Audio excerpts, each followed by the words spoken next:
Welcome to Justube TV, kindly click on subscribe to get notified when we release new videos and also click on the bell beside it, to get notified.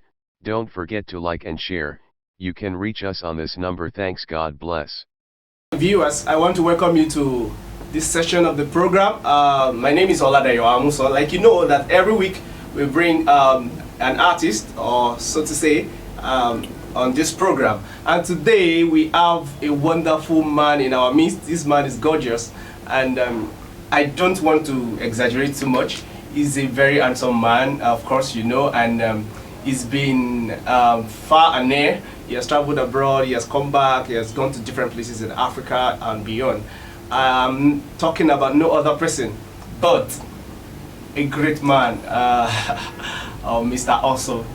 Please, viewers, can you just meet Mr. Awesome? Yeah, hello everyone. My name is Abe Aweshola. Awesome. Awesome. Adore Omo Lady Lo Pede. Yeah. Orore Omo Lo Soro. That was just a taste actually. Gẹ́gẹ́ báwọn Yorùbá ti máa ń sọ wípé ìtọ́wò ládùn ọbẹ̀ kì í sí odò púpọ̀ sókè báyìí lọ bí oge. The crust on this program, we're going to be code mixing it so that we can, because of our fans in the house, so that we can balance the equation. Please, Mr. Awesome, it's nice to meet you, sir, finally. Thank you. I've been a close fan of you, and in fact, when I was coming down to this studio, your song was on repeat. A particular audio that you did with Mrs. Odusoya 80th birthday, okay. You know, maybe it's in Lagos or something. Yeah. It was on repeat on my phone, and that was beautiful. I just want to implore you to please tell us, Omolu Bogani, you are from where? Okay, I'm from Ekiti State. Where in Ekiti? Ire-Ekiti, to be precise. Ire-Ekiti. Yes. Wow, beautiful. I add that people from Ekiti, they like pounded yam actually. Yeah, of course, yes. Wow. Onje Ilu Awongoni, Abinibi. So Awesome likes we love it. I love it. Wow. Yes. Wow, that's beautiful. Okay. Àmọ́ yín gẹ́gẹ́ bí gbajúgbajà olórin tí ayé fẹ́. Torí tá bá ní ká máa ka méjì, mẹ́ta, mẹ́rin. Orin yín tí ń bẹ lórí fóònù tèmi tó jẹ́ fọ́nrán gan lọ bí 22. Wow.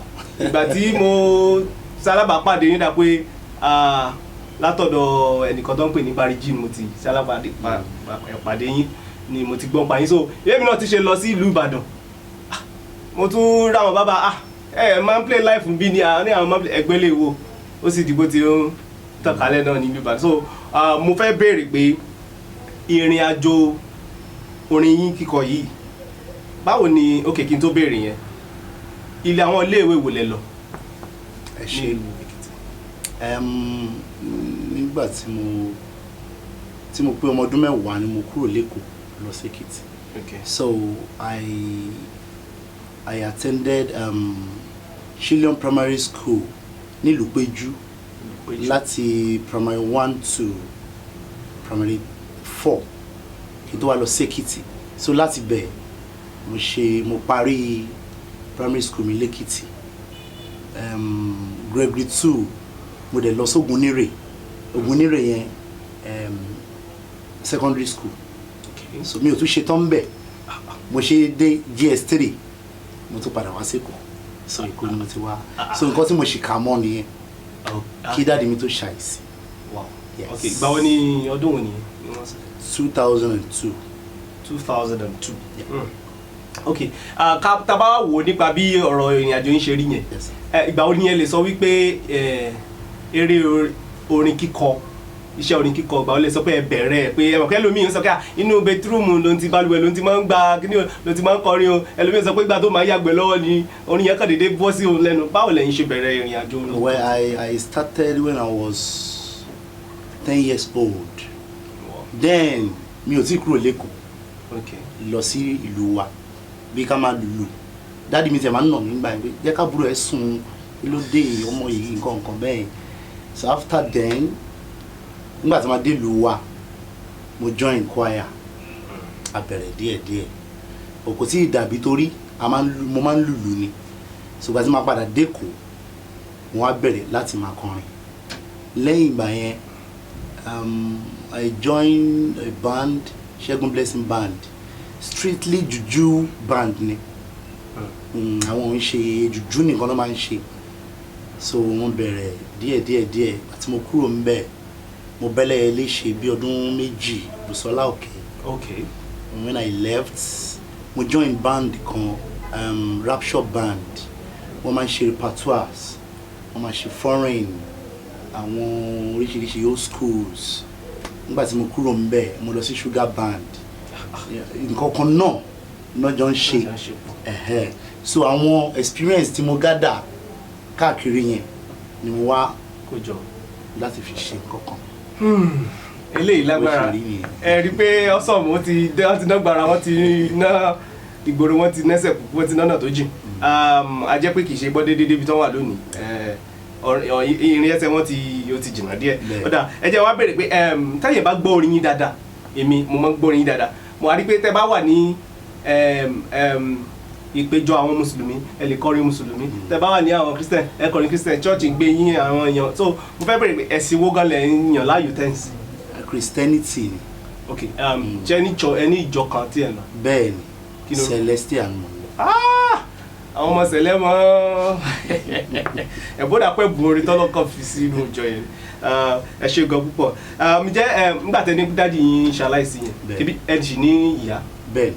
Ok ṣé arígbà kan bẹ́ẹ̀ ṣé mọ́mì yín wọ́n tì yín lẹ́yìn ṣé wọ́n support yín nígbà tẹ́ bẹ̀rẹ̀. Rárá dáàdi mi ló support mi bò máa ní wọ́n máa ń jà akílódé ọmọ mi ò ṣe máa ní kó lọ gbérin fún yàn kan nǹkan tá a bá rí àmàjọ máa jẹ́ náà bàbá ní filẹ̀ àmọ́ nǹkan tó yàn lè ṣe tó máa gbé dìde so lẹ́yìn ìgbà tí dáàdi mi kú yẹn làwọn ẹ̀ṣẹ̀ wá fún mi ní full support so bó ṣe rí nìyẹn.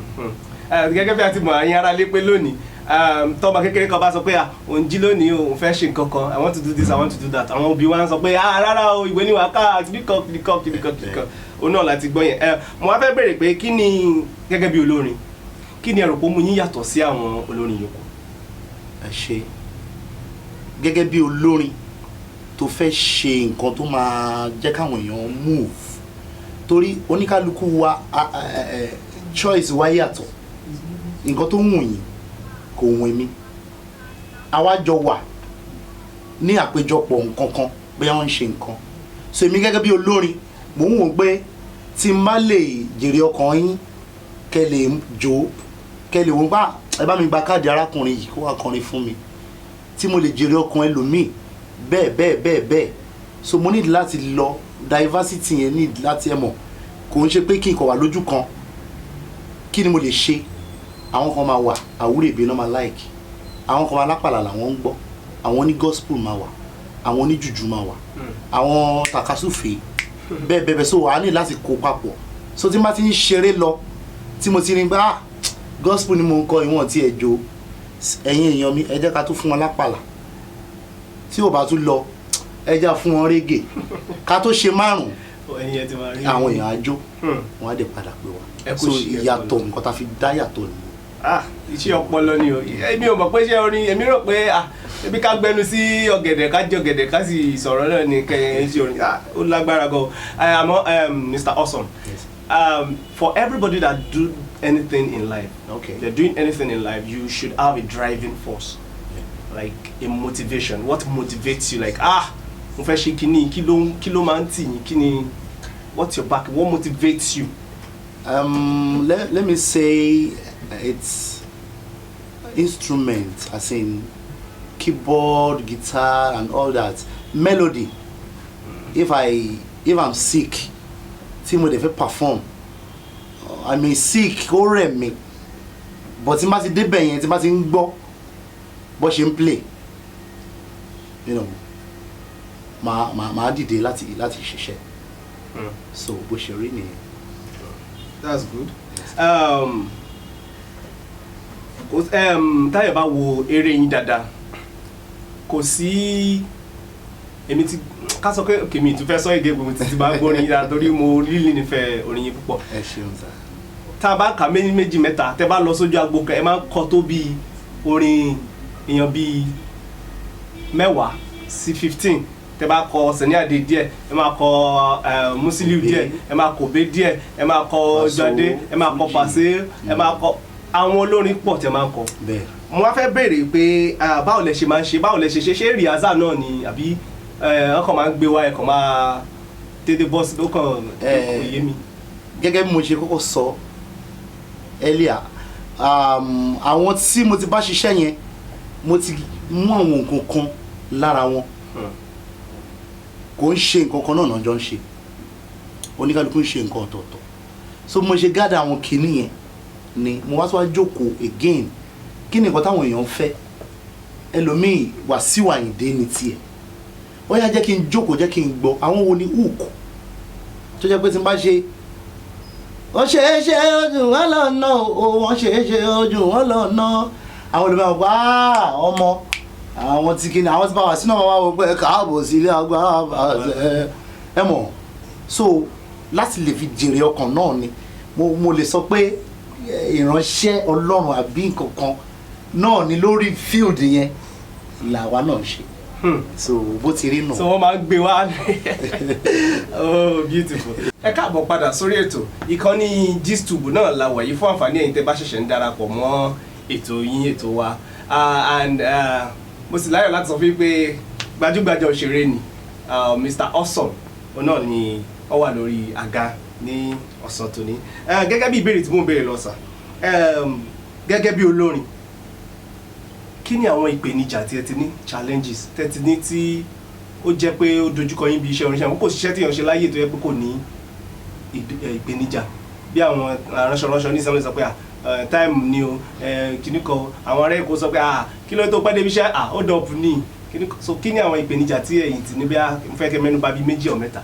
Ẹ ṣeun àkọ́kọ́ nígbà tá a ṣe ń gbìyànjú láti ẹ̀ ti tẹ̀síwájú ààrẹ ni pé wá sí pati kò sí kò mọ kò sí nǹkan kan so a ní láti lọ sí club ẹgbẹ́ òkè afẹ́ wá play ń bí o ẹ fẹ́ wá play ń bí lówó ta fẹ́ fún yín o tẹ bá lè kó speaker yín wá fine owó tẹ bá lè ti pa ẹ̀yin lẹ́nu débi pé àwọn onírin iṣẹ́ ta lọ gba irinṣẹ́ lọ́wọ́ wọn ta fẹ́ fi kọrin a máa lọ bẹ̀bẹ̀ ni kó tó lè gbé fún wa àwa lè má rí kọ́bọ̀ pa bó ní iṣẹ́ bá ṣe ń fà wá ń bí àwọn boys ta kó lọ náà máa fà wá ń bí àwọn mọ̀táládé wa ló ń gbọ́ ọgbẹ́ láàbùn afáà ló ẹ̀mọ̀ àwọn nǹkan bẹ́ẹ̀ ìyẹn àkọ́kọ́ ẹlẹ́ẹ̀kejì mo ti gbaṣẹ́ kan rí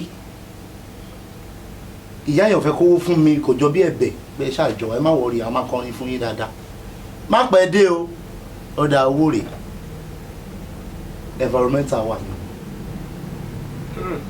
wọ́n ti kó irinṣẹ́ lọ síbẹ̀ látànà bí tí mo ti ń rush ìyá yẹn máa ń pè ní o ẹ̀yin ọmọ kéékèèké tá máa kówó fún tẹ́ẹ̀ ní wáyé nǹkan mo ṣe kó sọ́wọ́ káì nìyẹn nígboro Èkó níkẹjà ó bá di gba wọn nínú Black Maria ẹ má dẹ̀ gbàgbé pé ìyá yẹn ti sọ pé a máa gbowó àníwá nǹkan ìgbà àwo ìkòkò bàbá ṣàṣù ibẹ̀ ni mo wà títí di 4 nírọ̀lẹ́ bẹ́ẹ̀ ni nígbà tí wọ́n máa padà wá mú mi aṣọ dídọ̀tí tó ti mú mi mọ́ yẹn náà ni mo bá dé ibi tí mo ti kọrin but Ọlọ́run gbàkóso so ó jẹ́ nǹkan tí mo rí. Gẹ́gẹ́ báwọn Yorùbá ti máa sọ pé kí ojú ẹni tó là ojú ẹni tó là á rí ìyọnu Ọlọ́run á túbọ̀ máa ràn yín lọ́wọ́. Mo wá fẹ́ béèrè béèrè kan gẹ́gẹ́ bí olórin tẹ́wọ̀n kéèké à ń kọrin dáadáa ǹjẹ́ ẹ lè gbà kí ìyàwó yín tàbí ọmọ yín ṣiṣẹ́ orin kíkọ? Ìyàwó mi ò tẹ̀ mú ní kọ mi ò lè gbà kó ṣe bọ́ ọmọ mi lè ṣe. Ok torí mo wo fọ́nrán kan fídíò kan gbà kan ó ti pẹ́ mi mọ̀ ó ti pẹ́ tó bí oṣù mẹ́ta báyà bí nǹkankan mo rí pé ẹ̀ ń jó lójú agbo mo á rọ ọmọ kékeré kan náà pupa báyìí mi mọ̀ pé ọmọ yìí ni tó náà ṣáà ṣẹ̀ṣẹ̀ tó ṣe ẹsẹ̀ báyìí tó ṣe báyìí. bẹ́ẹ̀ni ọmọ mi ọkùnrin òun gangan ló wù mí kó ṣe. so ẹ fẹ́ gbé ẹ̀yin náà fẹ́ sọ ní bí àwọn ìjọba wa gbé sí náà ti kó ní bó ṣe kó wà náà nìyẹn. bó ṣe ó ti kọrí lójú yìí tẹ́lẹ̀ náà ti. bẹ́ẹ̀ni ó dẹ̀ ń try díẹ̀. ìgbà tí mo travel láìpẹ́ ìgbà tí mo dé gan mo ra máìkì wá fún un tó ní speaker gbòkè ẹ má fi anything ṣá máa kọ tó bá wù ẹ́. Yeah, funny. Okay, mo wá fẹ́ bi yín léèrè béèrè kan. A máa ń gbọ́ awuyewuye àwọn àhesọ ọ̀rọ̀ kan pé àwọn olórin máa ń bí ẹ̀wọ̀n kébí olórin tẹ́ jẹ́ǹsì bá àwọn olólùfẹ́ yín pọ̀ ọ̀sọ̀mọ̀sọ̀ tẹ́ bá lọ kọrin bí ọ̀sọ̀mọ̀sọ̀ bó ti gbọ́ bì kan tán ní pé olórin kan lọ bì kan pé bó ṣe jáde báyìí ìyàwó ẹ̀ tẹ̀lé ṣùgbọ́n àwọn èèyàn mọ̀ pé ìyàwó ẹ̀ ní ṣùgbọ́n àwọn olólùfẹ́ kó tó jáde báyìí obìnrin kan ti fọwọ́ kọ ní mọ́tò lápá kìíní obìnrin ti dé sápá kejì obìnrin jókòó sórí bónẹ́ẹ̀tì pé tèmi ló ṣe bí ìyàwó ṣe parí káàdì pé èmi ò ṣe eré pé ṣe eré àwọn fẹ́ra wọn sọ́nà ni wọ́n ti ṣe wẹ́ẹ́dì pé èmi ò rò pé lè kóòpù nínú kan báyìí o báwo ni kílẹ̀ rí sọ sí pé ṣé òótọ́ ni pé àwọn eléré àbáwọn olórin pé obìnrin máa ń nífẹ̀ẹ́ sọ gbogbo ẹni sọ pé máa kó obìnrin. òótọ́ ọ̀rọ̀ lẹ sọ eléré o àwọn tó ń gbá bọ́ọ̀lù o onítíátà ìlú mọ̀ọ́ká lápapọ̀ àwọn obìnrin máa ń nífẹ̀ẹ́ wọn àwọn ọkùnrin náà nífẹ̀ẹ́ wọn so tẹ bá gbọ́ bẹ́ẹ̀ lóòótọ́ ó possible. Ok ǹjẹ́ báwo lẹ ṣe máa ń gẹ́gẹ́ bí a ti mọ̀ pé ok ní ìsìn báyìí irú àná àbíjẹta ní ọjọ́ Monday mo sì rí tó dàpọ̀ ẹ lọ play ní bí àìkú náà ni mi mọ̀ ṣáàyè fọ́nrán yẹn kékeré báyìí ni mo rí bẹ́ẹ̀ tún mo ní mo wá sọ fáwọn tó àjọ ń gbélé pé ẹ máa wo ọ́sọ̀mù yìí o pé ṣọ́sọ̀mù máa ń sùn gan báyìí torí kò yé mi báyìí Saturday Friday Saturday Sunday Monday pé iṣẹ́ kò sọjọ́ ọ̀sẹ̀ kan tí ẹ kì í busy báwo lè ṣe máa ń how do you balance it with family ẹ̀yìn káwọn obìnrin dẹ̀ lélẹ̀ pé wọ́n máa ń fẹ́ attention àti ilé náà fẹ́ àmójútó bàbá tiẹ̀ ń pawó tá à ń ṣiṣẹ́ so mo fẹ́ mú báyìí lọ ṣe ń balance ẹ̀ tí kò fi sí wàhálà. wọ́n ti mọ àwọn ọjọ́ tá à ń jáde. ok láwọn ọjọ́ tẹ̀kan tẹ̀ kì í. bẹ́ẹ̀ni nígbà tí Monday yẹn kò wọ́pọ̀ nípa máa ń jáde so láti Monday Tuesday Wednesday nígbà míì Thursday gan a máa wà nílé so tó bá di weekend àwa lè má sí nílé rárá tó bá dẹ̀ ti di Monday ká tó padà sílé ṣùgbọ́n àárín ọjọ́ mẹ́ta yẹn náà la fi ń ṣiṣẹ́ yẹn. kò sì sí wàhálà kankan rárá o rárá o. ǹjẹ́ a rí ọjọ́ kan tí ẹ ti lọ ṣeré rí tí ìyàwó yín ń farigá pé bóyá ẹ pẹ́ délé àbí kankan? kò sí. ok jẹ́ tó bẹ̀rẹ̀ báyìí nígbà tí ṣé ẹ ti bẹ̀rẹ̀ ok ẹ ti bẹ̀rẹ̀ iṣẹ́ orin kí ẹ tó níyàwó báwo lẹ ṣe pàdé wọn ṣé ojú agbo náà ni ìgbà yẹn mo ṣiṣẹ́ pẹ̀lú ọ̀gá mi wọ́n máa ń pè mí Èkó ló máa ń pè mí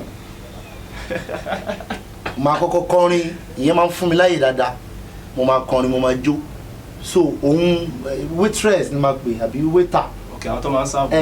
o so ni mo wá ń rí ọmọ yìí máa ṣe ó ṣe o mo dẹ̀ wọ́n pé arábìnrin jọ̀wọ́ jẹ́ tí mọ̀ ẹ́ nà so bá ṣe jọ bẹ̀rẹ̀ nìyẹn wẹ́rẹ́ kó tó wá di pé mo wá ṣẹ̀ṣẹ̀ wá bẹ̀rẹ̀ tèmi ọ̀gá ó dẹ̀ dúró tì mí Ọláyẹmí lóore ń tẹ́. Gẹ́gẹ́ bí ẹ ti rí báyìí pé ó dà pé Ọ̀sọ̀mù fẹ́ràn ìyàwó wọn lọ́pọ̀lọpọ̀ tètè bá gbá wọn fọ́nrán wọn bíi méjì mẹ́ta a máa gbọ́ tó bá sọ pé ọkọ Láyẹmí ló pèdè bàbá dára sí i mo fẹ́ ti fẹ́ béèrè gan pé ṣé báyìí ṣe máa dárúkọ ìyàwó yàtọ̀ ọmọ yìí yẹn ṣé àwọn kò níwà tó ń bá sọ pé ṣé gbogbo fámìlì ló fẹ́. ìpàkọ́ ògbọ́sùtì wọn ní orí ẹlẹ́gàn ló ṣe bákan so nání nání ohun téèyàn bá ní òun ni so mo ìfà tó dúró tì mí olólùfẹ́ mi ni. I want to love too honestly.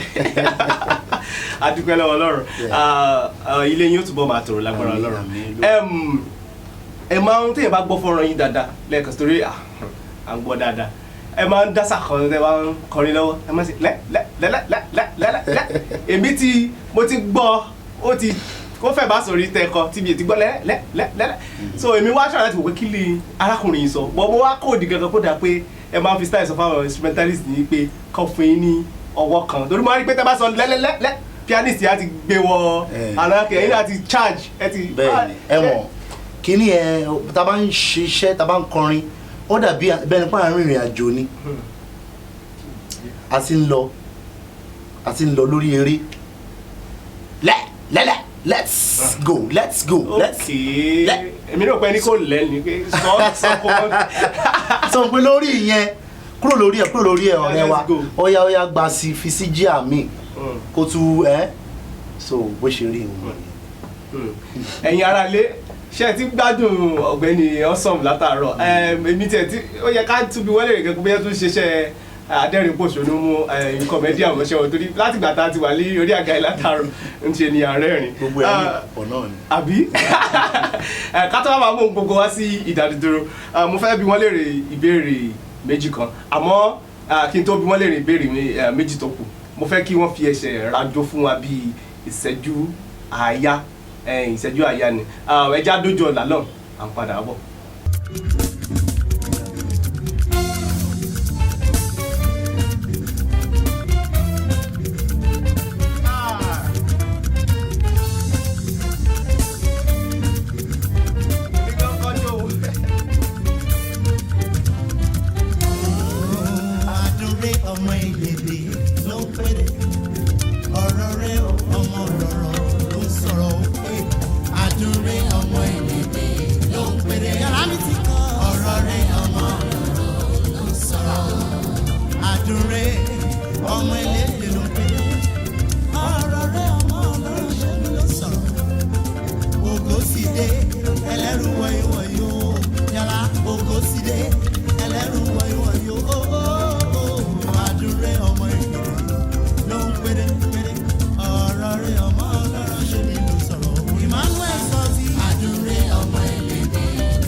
kódà mo jó èmi gan takòtò ṣe lọ́sàn kan jó tó ń jó bí ẹni pé èèyàn ta òkú ẹ mọ òkú tó ta mọ́ ta láyé àtijọ́ náà tó ń takòtò ẹ pẹ̀lẹ́ kú iṣẹ́ mo wá rí pé iṣẹ́ orin kíkọ gan kì í ṣe yẹn gbọ́dọ̀ kọ gbogbo ẹ̀ mọ́ra àti ijó jíjó ọ̀rọ̀ sísọ kíyàn ẹ má tẹ bá kọ nígbà míì gan dàgbẹ́ máa ń kọ ṣẹṣẹ tẹ bá ti ń kọrin Èkìtì yẹn ó ní ẹ̀ẹ́dẹ̀ tẹ máa ṣe máa ń pè ẹ bá jù náà ẹ wà jù ó ní.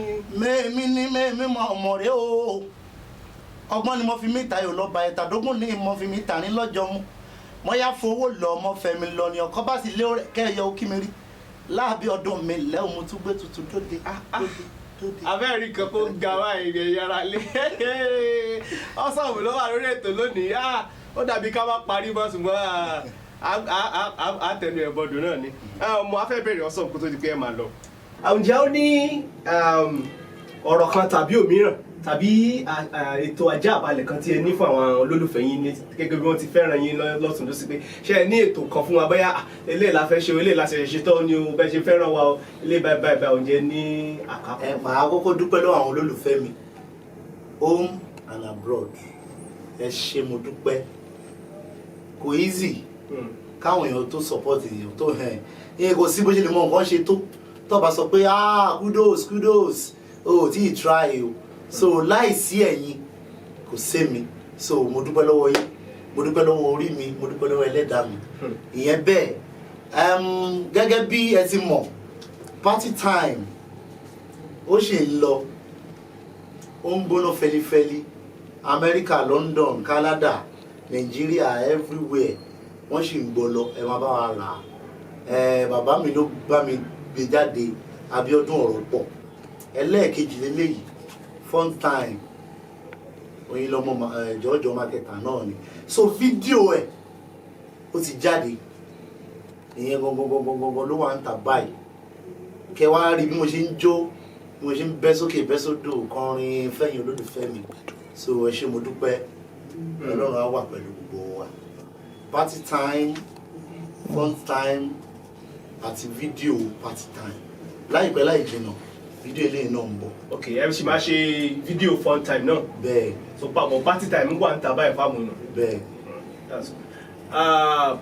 a dúpẹ́ lọ́wọ́ Awesome mo ṣe bá ṣe pè wọ́n tí wọ́n sì jẹ́ ní orí ètò yìí. àbọ̀ ká ẹ tó máa lọ ìbéèrè kan tó wá tó gbẹ̀yìn táfi tẹnu ètò ìbodò náà ni pé ìjẹ́ ní ìmọ̀ràn kan fún àwọn ènìyàn tó ń wò wá nílé bóyá ìjẹ́ pàápàá àwọn ọ̀dọ́ tí wọ́n fẹ́ wọnú táwọn náà fẹ́ wọnú iṣẹ́ orin ṣíṣe orin kíkọ tó fẹ́ ṣiṣẹ́ yìí ìjẹ́ ní ìmọ̀ràn kan tàbí òmíì fún wọn.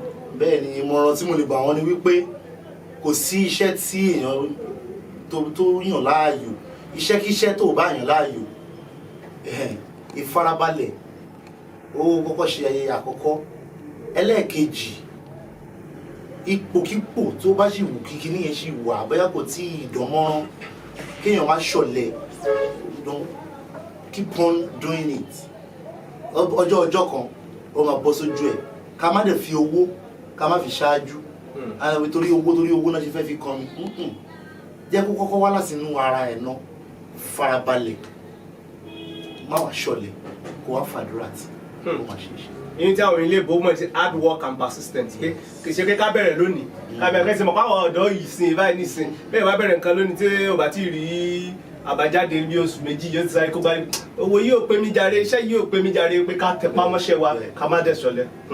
ẹ ṣe gan Awesome. lórúkọ ilé ìtajà gbajúgbajà kan wà lórí ìtàkùn íńtánẹ́ẹ̀tì tí a mọ̀ sí shopnight.com. wọ́n ní pé tí a bá ti gbé àlejò wá sórí ètò yìí pé pàápàá Awesome wọ́n ní pé àwọn fẹ́ fi ẹ̀bùn kékeré kan ta yín lọ́rẹ. ilé ìtajà yẹn wà ní uncompleted building complex basement ní Adéyẹmí College of Education London. wọ́n dẹ̀ tún wà ní number 15 AB Albarika shopping complex èyí ní ìlú Ìbàdàn níwájú ọjà Àríṣekọ́lá yẹn náà wà níbi complex yẹn. so wọ́n ní ká fún yín ní ẹ̀bùn kékeré yìí pé kí a gbé fún yín. mo fẹ́ kí ẹ dúpẹ́ lọ́wọ́ iléeṣẹ́ shopnight.com. iléeṣẹ́ shopnight.com kò ní bàjẹ́ o àmín. iléeṣẹ́ yín ò ní jóná o àmín.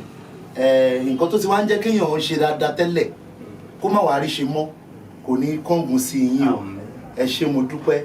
èmi Àábí Awẹ́ṣọlá àti Awesome Band à ń dúpẹ́ lọ́wọ́ yín pé ẹ ṣeun. ẹ ṣé gan tí a pè yín tí ẹ wá mo lérò pé tí a bá pè yín gbà mí ẹ tún. máa wá o torí Shopnight wọ́n máa tún fún mi ní nǹkan. ẹ ṣé gan sir ẹ ṣé gan tẹ wá a dúpẹ́. a máa rí yín bá thank you very much sir.